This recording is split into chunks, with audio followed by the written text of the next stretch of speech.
kidney mo? Oo, duha ka bukid.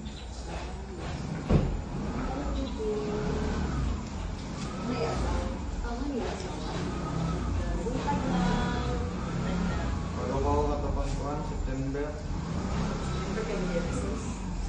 Pagulan ka ay last year. Wala yung mabantay.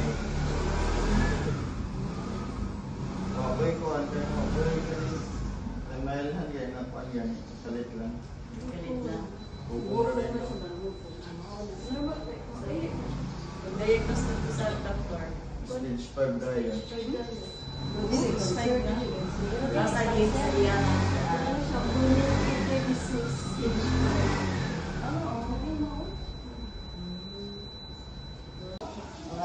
Naibayo ko yung si Lord nga.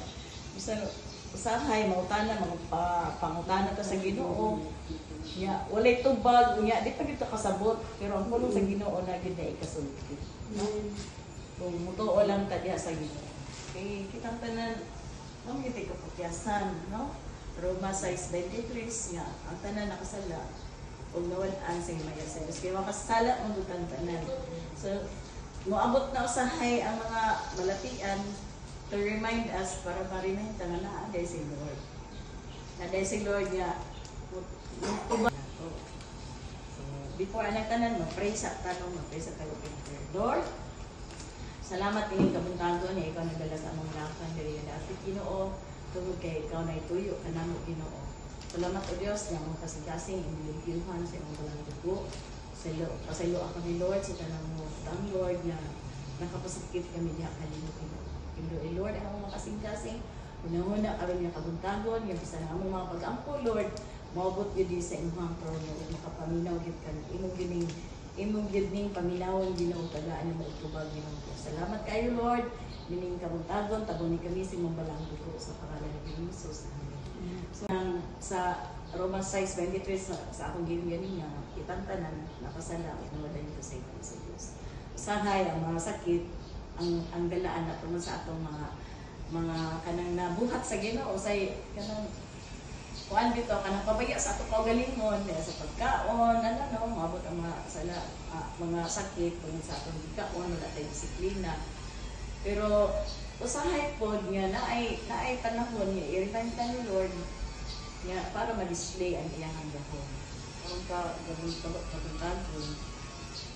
naging na lang po lang sa Ginoo nga mutuo lang ta sa iya ka kay siya mo tubag yun sa ato ang mga pag-angkulit kay sa iya ha nga kaning sakit bitaw nga mudangan sa tao kanang dili man nagikan sa Ginoo say buingon bitaw nga kaning tagaan dito sa Ginoo sakit dili man matod si Lord og sakit kay mianhi ang Dios sa Juan 10:10 mianhi ang Dios sa tagaan kag kinabuhi walay katapusan.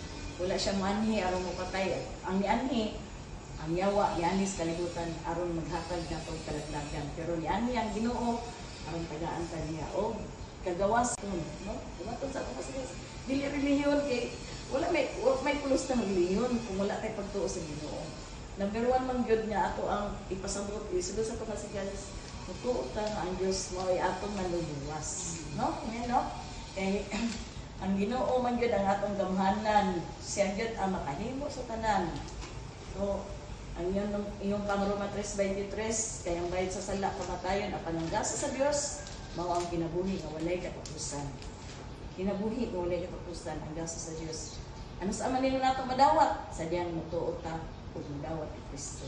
Pinaagi sa pagtuo, kay di nato makita si Lord physically, pero mapasulod nato si Lord sa atong kasing-kasing pinaagi sa pagtuo. Kay ningon ang Biblia nga pinaagi sa pagtuo na luwas kita, no? Wala dili physical nga makita nato pagtuo lang yun. So kung 100 pinagpagid nato 101% ka mo ay mo ta ka Lord kana imong sakit sa ngalan nimo no jet kana imong sakit jet ayon jet kana imong sakit jet ayon mo na sa Ginoo walay tunglo walay sakit yang ganat sa atong lawas o sa imong lawas Nga gi-design ni Lord, gi-design ka sa Ginoo. So, live life to the fullest. No? Magpuyo ka, bata pa ka, 28 pa ka, 28, 28 pa ka, gamiton pa ka ni Lord. Gusto ka gamiton ka ni Lord? No? So, gamit sa Ginoo. Ipagamiton ka ni Lord, i-extend ni Lord ang ating pinagagawa. Gamiton ka ni Lord, bata pa ka, daghang kay inyong pa, magamit pag ka ni Lord, taas pa kayo kay panahon para malagad sa Ginoo. So, karon ka, buntagon, mag-pray ni sa imo ha, so before ka mo pray, dawata si Lord, mo personal.